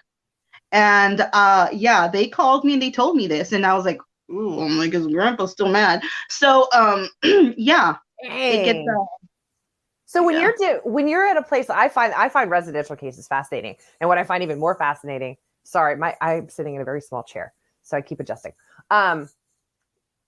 When you talk about doing your divination while you're at a place like that, are you typically using tarot to help clarify? Do you use other kinds of cards, or do you typically use tarot cards? It depends. Sometimes I have like this ghost deck I made on my own. I use that, and I'll use some tarot to clarify, or I'll take like my dowsing draws, or if somebody really wants to see like lights and glamour, EVPs or whatever, we will do that too. But honestly, I think that we got enough that we didn't even really need equipment. I think I have some of those on my TikTok as well. Some of the videos were kind of, some of it was rather personal, so I didn't want to put that up because I didn't want to. The way this person passed away was kind of personal. They passed away in the house and stuff, so there was some things I didn't want to post that were very personal. But you get the gist of it when you're seeing us doing that there, at least. And again, things I had no idea about that just popped out and stuff like that. So it's very interesting because they're very chatty. They are very chatty, and they will let you know exactly how they feel. Again, it's their opportunity, especially if they feel like they hadn't been heard or they passed away a long time ago and they never get that acknowledgement. The way I always articulate this to people is like, if you're at a barbecue with family and, unfortunately you have a heart attack or something and you die. So you're seeing your body there, you're seeing your family, you're trying to get a hold of them. They can't see you because, whatever. You go outside, you're yelling at the top of your lungs, somebody to acknowledge you, nobody sees you. Then we lock eyes and you're like, bitch, I know you see me. So then they're in my face wanting attention. Again, they're not trying to like hurt you or anything, but they're like, I want acknowledgement. No one can see me. You can see me. So obviously you know something or you can help me in any way. And so that's what they do, basically. And then they're chatting. They tell you whatever you want, basically. Well, and I think too, there's so much to be said for people who lead investigations with respect for spirit, like kindness, and with the goal to help spirit more than just getting evidence for yourself. And I feel like I don't like doing the aggression thing. I really don't want to go in there yelling and demanding this or that, because you can, it's one, it's disrespectful. Two, I mean, you can, get more than you're bargaining for, obviously. Oh yeah. And I can say you can get more bees with honey than vinegar, and that's absolutely true. Absolutely Always true. compassion. Because again, at the end of the day, they just want some sort of acknowledgement. Yes. They really do. And again, if spirit or demonic, that's a whole different ball game though. Okay. So that's a different ball game. But I think I think when I started understanding the acknowledgement side of things, I mean, obviously living in a haunted town like we do, people will come in just about everywhere. It's like Savannah, the city's basically built on its own dead. So I started noticing and telling people that, because, people find out what I do and, start having conversations, and then they're like, oh, I had this experience, and oh, it freaked me out. And I'm like, listen, 9 times out of 10, they've been trying. They're like, oh, I got scratched. I'm like, well, it probably started off with like a tap on your hand, like a hey. And then you were getting it. So now it's like, hey, they're trying to just get your attention. Like you said, they want acknowledgement. And it's funny to see, once you explain it to people that way, there's like this light bulb. They're like, oh, being less scary. It's like they weren't trying to attack you. They've been trying. Like, if you've seen the TV show Ghosts, they do a really good job of explaining what it must be like for spirit to try to communicate with humans. It's got to be exhausting, right? So leading with integrity, with respect, kindness seems to go a long way. So of course you're going to get a shit ton of information. You glow differently for one. You're a nice person for two. It's just, I think you, like you said, you get more. What's the phrase? you get honey, sugar, vinegar, what? You catch more bees with honey than vinegar. Yeah. But if I'm saying it, I think, well, it's closer than I'm going to get. But I think, listening to your videos, I mean, you're just so sweet and you're patient and you're kind. And I think that goes such a long way. I think patience is definitely a key there. And it is a virtue, trust me, because like I said, we're always ascending, we're always learning. And patience was one virtue that it took me a hot minute to learn. A hot minute. Well, you're a Latina and I'm Irish, so doesn't get much more stubborn and like, okay, let's go than that. Yeah. So it's definitely a virtue. One thing I have not, and I've learned to temper my tongue, which is hard too. One thing I have a hard time tempering, which I probably will never master, which is fine, is the resting bitch face. I don't know if I can ever temper, like you will notice right away. I'm like, but see, I don't see you that. I always think of you. We both have dimples. Yeah. We're like the dimples. All of the smiling. Yeah. But when everyone, again, no one's perfect. We all have our moments where someone's like really annoying the living crap. I'm like, ugh. Oh yeah. Well, that's it. People are like, it's all love, light, and rainbows. Fuck, it's I'm like, lighten up. Some of the time. I always jokingly say until I get behind the wheel of a car. Love and light until I'm driving. And then I turn into a complete like Unikitty in the Lego movie, just like freaks out. That would be oh yeah. Like I said, it's definitely a virtue, patience, and yeah, I think that they really cling to you when they know that you're actually mean well, trying to do right by them. Mm-hmm. You're not trying to get something out of them. Obviously, you want to connect with them and stuff like that. But even if I didn't, I'm not someone who, like, don't get me wrong. Obviously, we go there to get evidence. But even if I didn't get the evidence filmed, I'm okay with that. If I know I saw it, or if I'm really into the investigation, and we're able to like communicate or help in any way. Like one of the last investigations I did, we didn't really even, they were filming stuff, but I didn't even really pull out my phone or anything because I was just so into the investigation. And we caught some cool stuff. We did. It was an investigation we did with a group I'm in, Ghost Hunter Girls, and we went to what was it? The Old Park Hotel. Mm-hmm. And we split up in groups, and me and one of the girls, we were in one group. In our last group, because they were like taking turns, we kept feeling this dark entity like right up on us, bothering us. It got some of the guests scared. I kept feeling a little girl there who was very scared, hiding in the closet.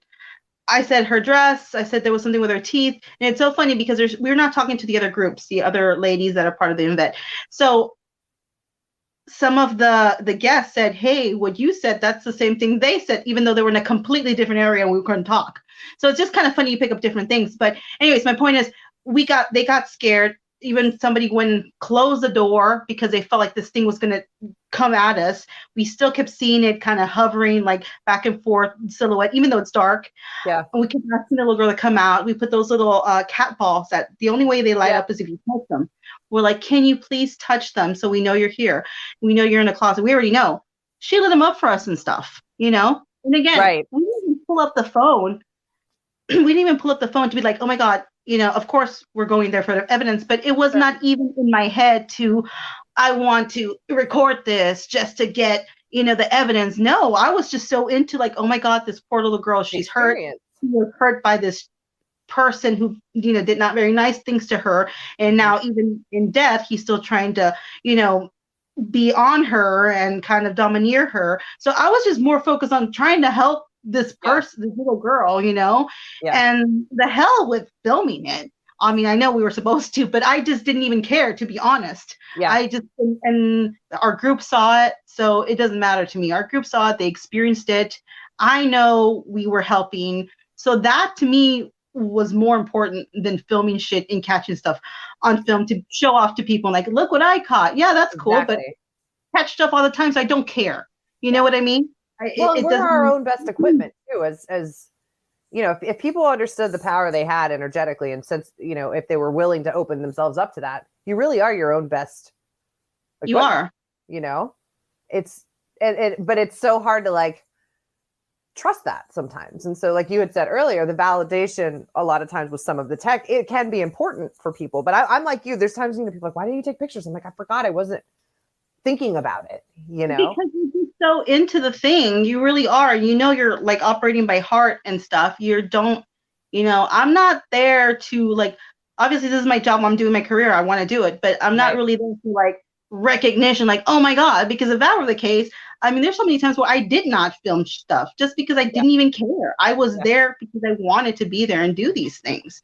But, you know, again, you're the Reiki master. So you know, too, how to like, you know, heal yourself and try to go in there with energy. And I think that would be something really good for you to do, because even from beyond, you can still kind of help people bring that light and energy when you go. And I think that's something that you can totally contribute when you go do your investigations. So I would do that if I were you, because again, you're the Reiki master.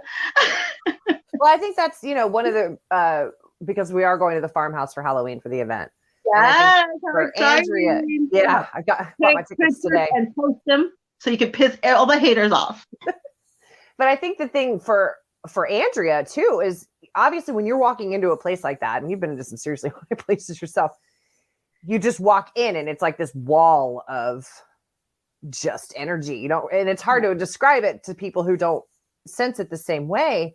But I think for Andrea too, part of what I help her with is keeping her energetically up, because that's, you know, you're at the farm, you're at your old house, you know, you're people, you know, empaths, as you know, we tend to get word vomited on. We get there and you didn't even know this guy in the corner 10 minutes ago, and now it's 20 minutes later, and now you know his life story. That's just kind of what elicits our energy, kind of elicits that kind of trust from other people, I guess. And it's like instant. And so I think for her, it's important to have somebody with her that can help her energetically keep her somewhat balanced.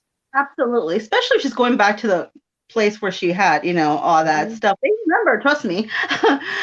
So to have like that backup, someone who can kind of help her out, and because they will drain the living crap out of you if you let them. Yeah. And again, depending on what your spirit or, you know, otherwise demonic entity, and those, you know, different ball game as well. So I think that's something that you definitely contribute and help her with. So that's awesome. Yeah. But that's what's so great about. I'm so excited for you to do this. Like I said, to post them, Erin.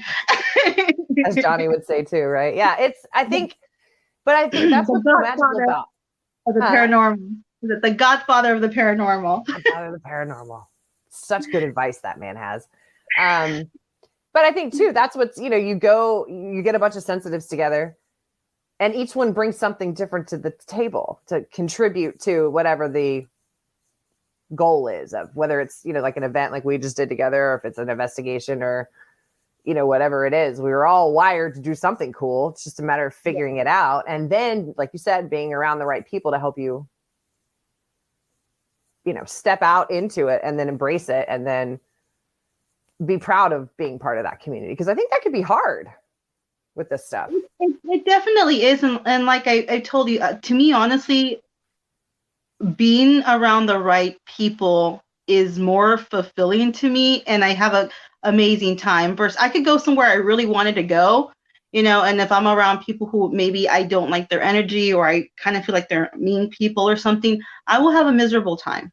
Yeah. Versus going somewhere down the street, just whatever, and you go with a group of amazing people that you love, or you at least respect, or you have some kind of a real friendship with. I mean, that to me sometimes is better than doing, events or whatever the hell that were these big things are. You know what I mean? So to me, that's more like being around the right. And if you can be around the right people while you do these events or these whatever it is that you're doing your job, oh my God, that's just even better. I love it. Perfect. See this question down here from Lynn Sadler. I had a knowing my grandmother was going to die. What is this considered to be? I'm also an empath and very sensitive. That she knew her grandmother was going to pass away. Mm-hmm. A lot of times people come to you when they're about, I call it the in-between stage. So something that I also get is people come to me either as a spirit or in dreams when they're either about to pass away or they already passed away. I had this happen with friends, my grandparents, even with celebrities. I've only had 3 celebrities come to me, only 3. Although I tried to invoke Yvonne Carlo, Lily Munster, she never came through, but I tried. So keep trying. So it's like the in-between stage, hon. So if you felt like she came to you prior to just maybe wanting to say goodbye, again, being in the in-between stage where you can cross to both spiritually and your body's still physically here. So she probably just came to, really talk to you, acknowledge, she's about to pass, or gives you the heads up that there's something going to happen. So that's beautiful. I like that. And you should be very happy that she did that. Almost like a precognition. It's weird because, oftentimes we get information, but we don't have a point of reference for it as you're getting it. You just kind of like file it away. And so half the time it's like, I think for people it's a struggle. She was living when I had this happen, and about a month later she passed. So it's almost like some sort of like precognition, claircognizance. I mean, I would tell her to look up claircognizance. What do you think? Again, the in-between stages, it doesn't even, there's not so much of a, well, I guess there would be a time frame on this. Like, for instance, my grandparents, when they passed away, this was during the Rona thing, and they had just been put in a nursing home, so we weren't able to see them.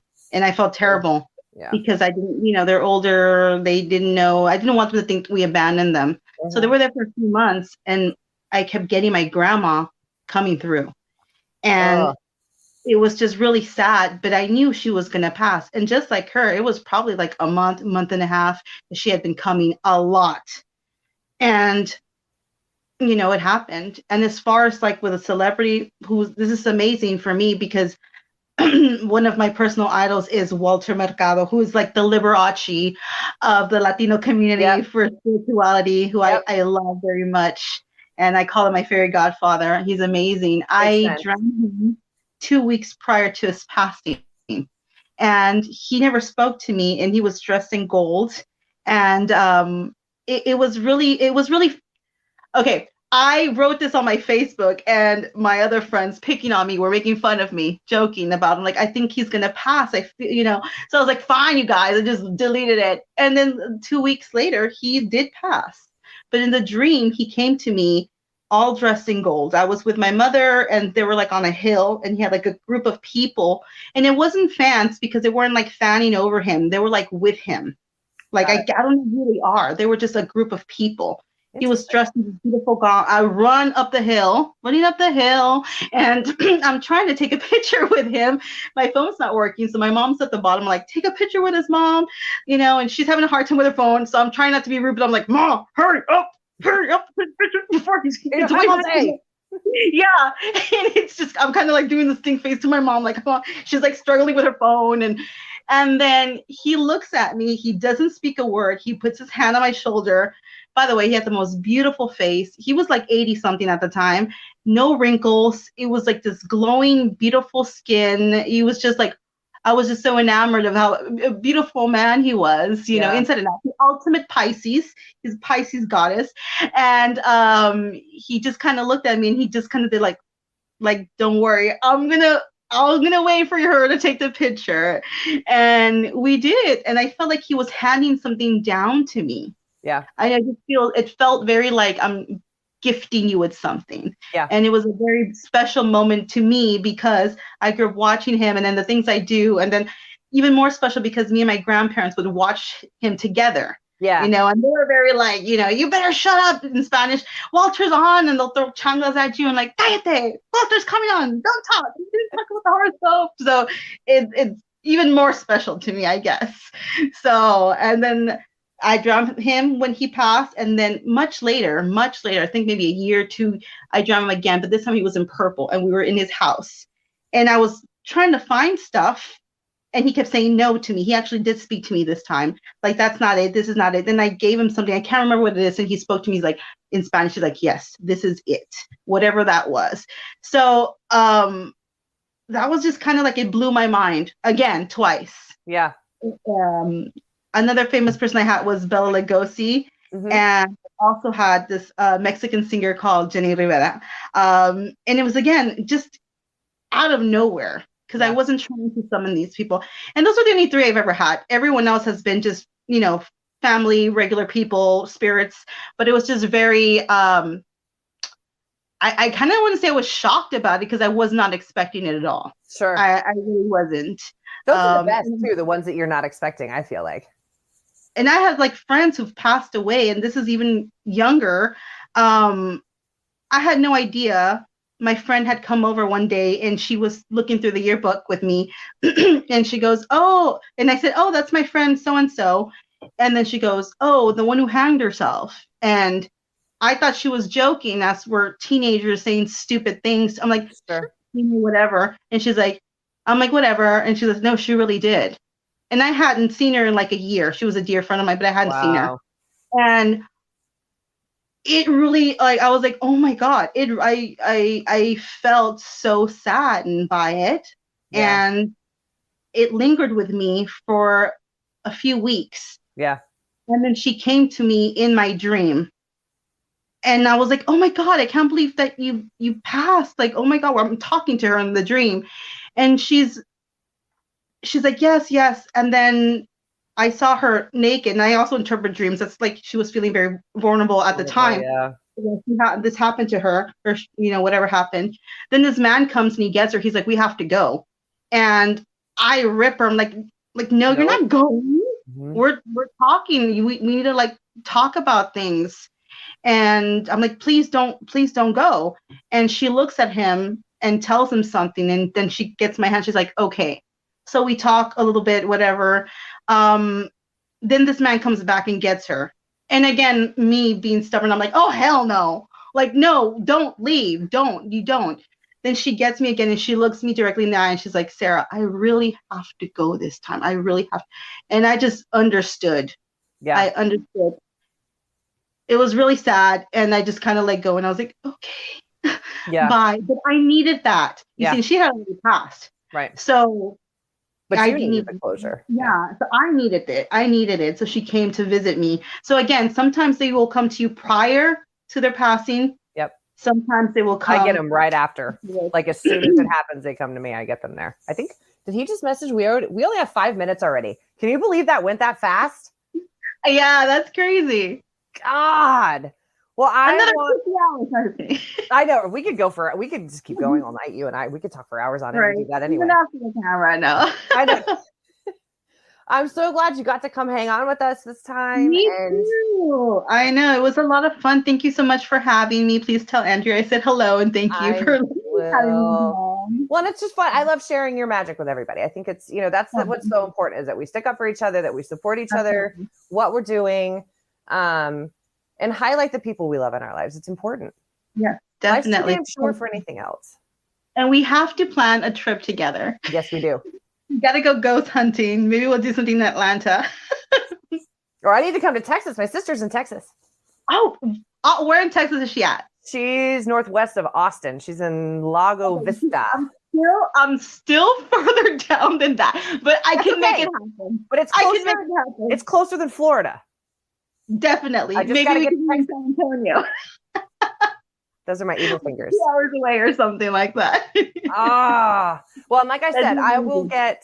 get the links for Moon Girl's TikTok information, classes that she's offering, her social media stuff, and I will put that in Andrea's fan page. And that way everybody can find Moon Girl and her magic whenever they need it. And that was like the quickest almost 2 hours ever. We're done. Okay, now we need to take a screenshot, and this time I'm letting you know ahead of time. Oh, before we Ready? go off air? Yes, No, definitely. I love I it. mean, Screenshots no. like Hold that. on. She does these on occasion. And Andrea will be back next week for her regularly scheduled Friday before we head up to the farm Okay. towards the end of Halloween. And I just wanted to say thank you to everybody for tuning in with us tonight. And we will see you again next time. Have a happy rest of spooky season and an amazing Halloween. Thanks for coming on. Bye. Bye.